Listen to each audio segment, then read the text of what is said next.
Hello from Gardening at Douentza in Ireland, and this is a video of the orchids I have in spike in June, 11 in total, although the video has been recorded right at the end of June, the 29th. And also I'm going to show you the orchids I have in spike at the moment.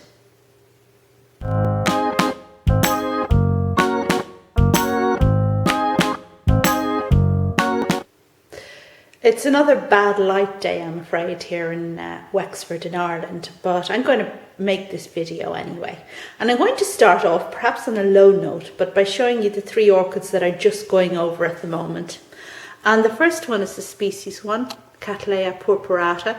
This is the second spike, which you can see is just falling. The first one over there is gone, and the third one hasn't yet emerged yet. Where's that sheath hiding? There is another sheath in there somewhere, so I will have more flowers on this yet, but that's just on its way out. Beautiful large species Cataleya. And also just about to go over is Iwanagaara Appleblossom. And any of you who took my orchid quiz, I'll have the link to that down below in the video details.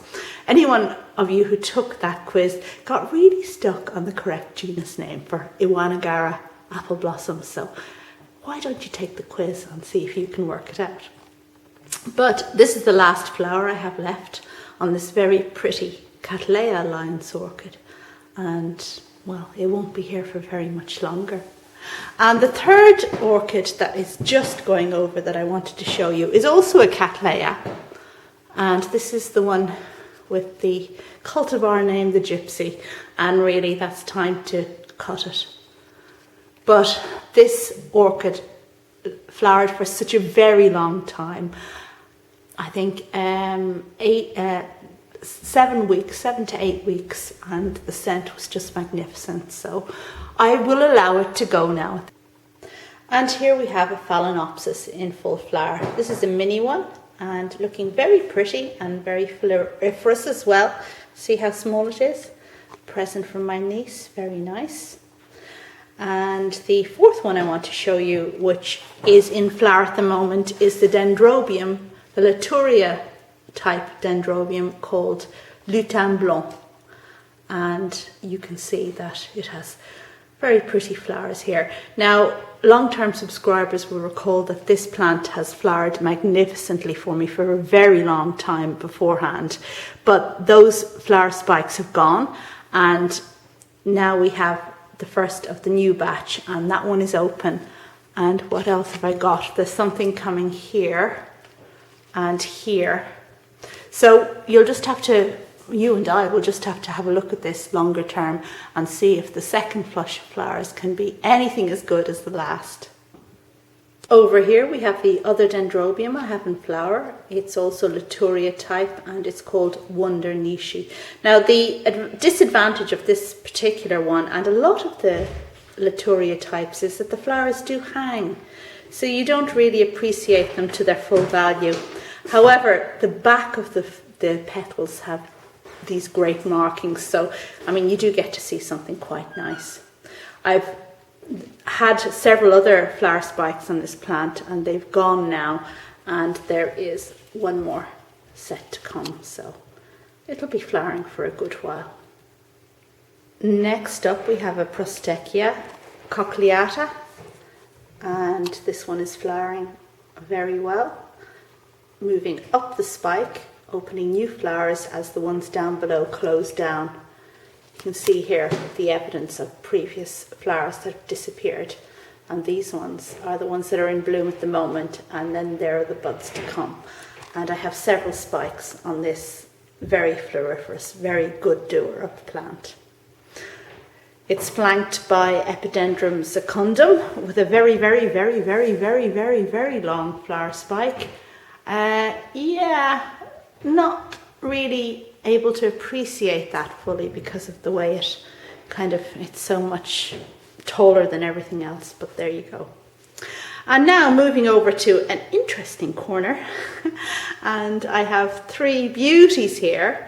The first is Euchile mariae, which I think this is its third flowering for me, a lovely Cataleya alliance plant. miniature, but with enormous flowers, absolutely enormous flowers. Aren't they fantastic?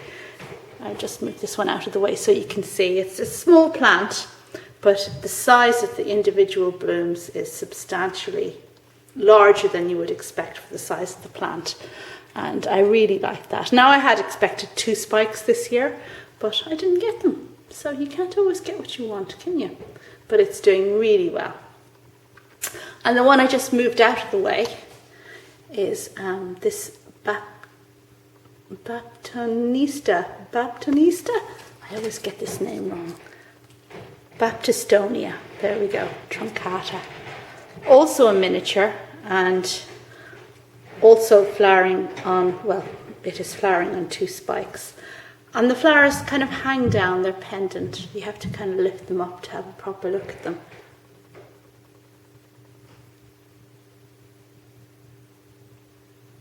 There we go.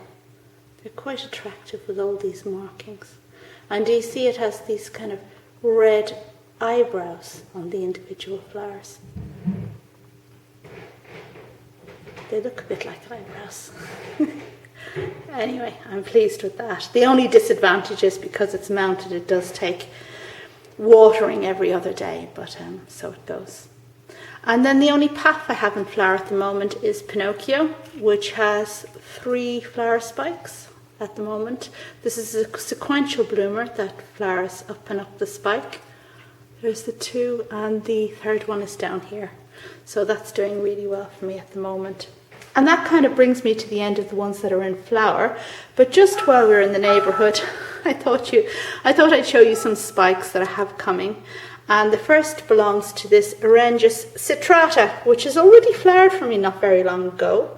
But what do you know? There's another spike coming. The plant seems to be producing another fan here, or perhaps it's a basil caking, I'm not quite sure. But you see, you've got some markings on it, which were slightly worrying. I did cut off one of the leaves there. Perhaps I should cut that off too. But yeah, so that's Orangus citrata. And speaking of Orangus, this one is Orangus punctata, which is a beautiful miniature plant that has fantastic spurs. So before this actually comes into flower, it looks really attractive with curled spurs. And I see something interesting happening on this one, which I am hoping is a flower spike. Let's see. And down there, that little green nubbin there. Well, I'm hoping this is a flower spike, so I will have my fingers crossed. Look how the leaves have this kind of vaguely speckled aspect to them. See that? Very pretty. Oh dear, poor leaf end got bent. And I've just brought over my Broughtonia, one of my 2 Broughtonias, to show you it, because this one has an impressive flower spike. Can you see it there? You see that wavy thing there? That is the Broughtonia flower spike. Nigrolensis is this particular one, I believe. And I do believe I am going to have flowers.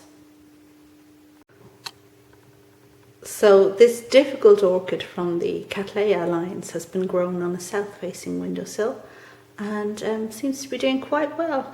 It's on a mount, so needs watering every other day, needs to dry out quickly, and it needs plenty of sun. And well, check back again to see what the flowers look like. And the final plant I want to show you is this Epidendrum Haiku. Full name in the details on this video as usual.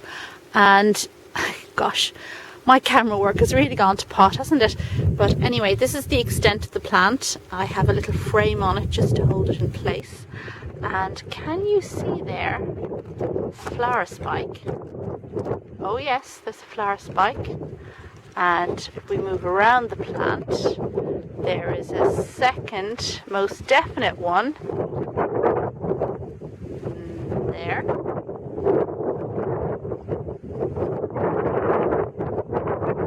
There it is. And 2 more leaves that are opening up and may well reveal flower spikes. So this is to look forward to. I'll give more information about this plant later, including how long it grown it, etc. in another orchid update video. But that's to be looked forward to now. I'm just going to pop this back in the bathroom where it belongs. And that brings me to the end of this video on orchids in flower at the end of June and in spike. Thanks very much for watching, and check back for lots more gardening and orchid videos. Bye now.